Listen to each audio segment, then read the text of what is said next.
इसे तो हम लोगों को घर बैठना चाहिए, तो मोदी जी को चूड़ी पहननी चाहिए, क्योंकि जो सरकार इतना बेबस कर दिया जनता को कि बिल्कुल ही। हमारी सरकार जो है जो नारा देती है उस पर अमल नहीं करती है, इसलिए जो है महिलाओं को, बेटियों को सड़क पर अपने न्याय के लिए उतरना पड़ रहा है। कि बेटी बचाओ बेटी पढ़ाओ का खाली नारा है, पर हम कहाँ तक बेटियों के साथ साथ घूमेंगे माँ बाप। आप खिलाड़ियों के समर्थन पे आए हुए हैं और बहुत दुर्भाग्य की बात है कि महिलाओं को सड़क पे आना पड़ रहा है अपने सम्मान के लिए। तो इस पे जनता क्या सोच रही है, क्या चाहती है? हमारी सरकार जो है जो नारा देती है उस पर अमल नहीं करती है, इसलिए जो है महिलाओं को, बेटियों को सड़क पर अपने न्याय के लिए उतरना पड़ रहा है। और सरकार को इस विषय में गौर करना चाहिए कि बेटी पढ़ाओ बेटी बचाओ का नारा तो हमने दे दिया है, लेकिन बेटियों को कौन बचाएगा।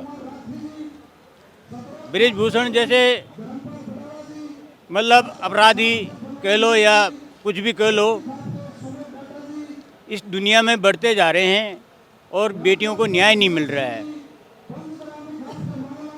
एक बेटी का बाप मैं भी हूँ। 9 फरवरी 2012 से संघर्ष कर रहा हूँ इस जंतर मंतर पे, और मुझे न्याय नहीं मिला अभी तक। लोअर कोर्ट से,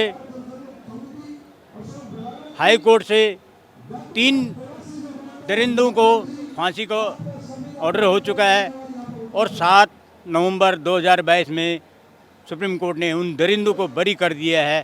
तो इस तरह के बृजभूषण कितने पैदा हो जाएंगे जब तक सरकार उन पर गौर नहीं करेगी कि ये अत्याचार हो रहा है, अत्याचार को नहीं रोकेंगे, और जो अत्याचार कर रहे हैं उन पे लगाम नहीं लगाएगी।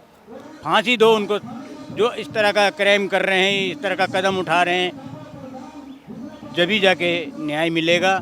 2023 से किरण नेगी के फादर हैं, मदर उनके, मैंने 11 साल से इसमें हम जुड़े हैं। जो बलात्कारियों ने 3 बलात्कारी थे जो तीनों जेल से छूटे हुए हैं, एक जेल में है, 2 छूटे हुए हैं, और अभी तक जज साहब ने लास्ट में अपने उनकी पोस्टिंग हुई और उन्होंने वो केस को खारिज कर दिया, जबकि हाई कोर्ट और लोअर कोर्ट ने सजा बरकरार रखा था। बोलता है साक्ष्य नहीं है। ये साक्ष्य जुटाना क्या किरण नेगी की काम है कि हम लोग काम है कि पुलिस की काम है? इसलिए अभी भी हमारा रिक्वेस्ट है कि एक गरीब आदमी जो कि वही लड़की थी कमाने वाली घर में, वो दरिंदों ने उसको 11 साल पहले पेट्रोल और तेजाब डालकर जला दिया और बलात्कार किया। उस पर पुनः फिर से विचार होना चाहिए और सजा उनको मिलना चाहिए, उनको फांसी होना चाहिए। यही मेरा कहना है। हमको सिस्टम से नफरत है।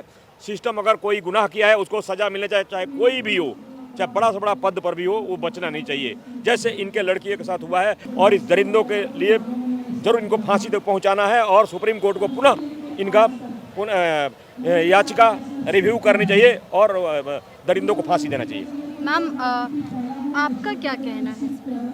मेरा ये कहना, जब इतने बड़े बड़े खिलाड़ियों के साथ ये हो रहा था, हम तो आम लोग हैं, पर ये है बेटियां तो सब बेटियां हैं, चाहे बड़े घर के हो चाहे छोटे घर के हो, तो मतलब इंसाफ मिलना चाहिए।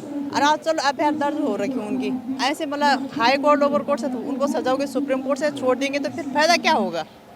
इसे तो हम लोगों को घर बैठना चाहिए, तो मोदी जी को चूड़ी पहननी चाहिए, क्योंकि जो सरकार इतना बेबस कर दिया जनता को कि बिल्कुल ही।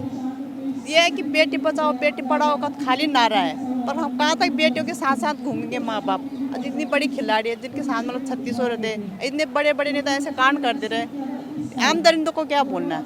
यही है कि मतलब इंसाफ मिलना चाहिए हर किसी बेटी को, तो यही चाहते कि सबको इंसाफ मिले। और लड़की जो मतलब धरने पर बैठी है, रोड पर बैठी है आज, तो ये बहुत शर्म की बात है हमारे देश के लिए कि मतलब हम लोग सड़कों पर बैठ रहे हैं। तो इसमें तो सरकार को डूब मारना चाहिए, यही चाहते हैं हम। 11 साल हो गए हमें धक्का खाते खाते। बहुत